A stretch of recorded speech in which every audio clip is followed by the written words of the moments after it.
தெரிஞ்சிக்கிறா. இப்போ அக்கிள் வந்து நமக்கு டைட்டாக இருக்குது அப்படின்னா, இப்போ பாருங்கள் இந்த கை தையல் பார்த்திங்கன்னா ரவுண்டில் போட்டிருப்பாங்க. கை துணி தனியாக பாருங்கள், இடுப்பு துணி தனியாக வந்து தனித்தனியாக வச்சு ஜாயின் பண்ணியிருப்பாங்க. அப்போ நமக்கு வந்து லூஸ் வேணும்னு நம்ம பிரித்து விட்டோம்னாலும் இந்த அக்கிள் கிட்ட வந்து டைட்டாக இருக்கும் பாருங்கள், இந்த முடிச்சு போட்ட மாதிரி டைட்டாக இருக்கும். ஸோ அது வந்து நமக்கு ஃபுல்லாகவே கை ஏறாது. இதுக்கு ஒரு சின்ன டிப்ஸ் தான் பார்க்கலாம் வாங்க. இப்போ என்ன பண்ணணும், ஃபஸ்ட்டு இந்த தையல் இருக்கு இல்லைங்களா, ஜாயிண்ட்டு, இதை வந்து நம்ம அப்படியே பிச்சிடணும். பிக்கணும்னா பிரித்து எடுக்கணும். நான் பிக்கிறேன். ஸோ அது அலங்காமல் ஊசி போட்டு நம்ம பிரித்து எடுத்துக்கணும். பிரித்து எடுத்தால் இந்த மாதிரி சின்ன ஹோல்ஸ் வருதுங்களா. நெக்ஸ்ட்டு பார்த்திங்கன்னா இந்த 3 தையல் போட்டிருக்கேன் இல்லைங்களா, கைக்கு 3 தையல் போட்டிருக்கோம். அதே மாதிரி இடுப்புக்கு 3 தையல் போட்டிருப்பாங்க. ஸோ இந்த 3 தையலையும் வந்து கம்ப்ளீட்டாக பிரித்து எடுத்துடணும். பாருங்கள், இந்த மாதிரி பிரிச்சிடணும். பிரிச்சுட்டு பாருங்கள், இப்போ இந்த கை 2 தனியாக பிரிச்சிருக்குது, இடுப்பு துணியும் வந்து தனியாக பிரிஞ்சிருக்குது இல்லைங்களா. பாருங்கள், இப்படி பிரிச்சிருக்கு. ஸோ இப்போ நம்ம இதை எப்படி ஜாயின் பண்ணோம் அப்படின்னா, இப்போ பாருங்கள், இந்த கை துணியும் இடுப்பு துணியும் இந்த மாதிரி ஒன்றா வச்சு ஜாயின் பண்ணிக்கலாம்.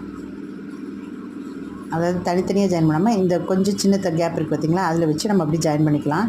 இப்போ இங்கே இருக்கிற தையல் வந்து ஒரு 3/4 இன்ச்சு தள்ளி நம்ம தையல் போடணும் அப்படின்னா நம்ம தைச்சிக்கலாங்க அந்த மாதிரி. இப்போ பாருங்கள், இப்போ 2 கை தையலையும் இடுப்பு தையலையும் வந்து அப்படி ஜாயின் பண்ணிக்கலாம்.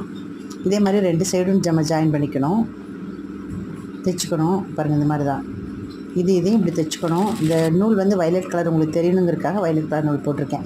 2 சைடு தைச்சிட்டு இப்போ பாருங்கள், பழைய தையலோட மார்க்கு பாருங்கள் எந்த இடத்துல இருக்குது. இதுதான் பழைய தையல் மார்க்கு. இப்போ நம்ம புதுசாக வந்து ஒரு 3/4 இன்ச்சு லூஸ் வேணும் அப்படிங்கும்போது பாருங்கள், 3/4 இன்ச்சு வந்து நம்ம மார்க் பண்ணிக்கலாம்.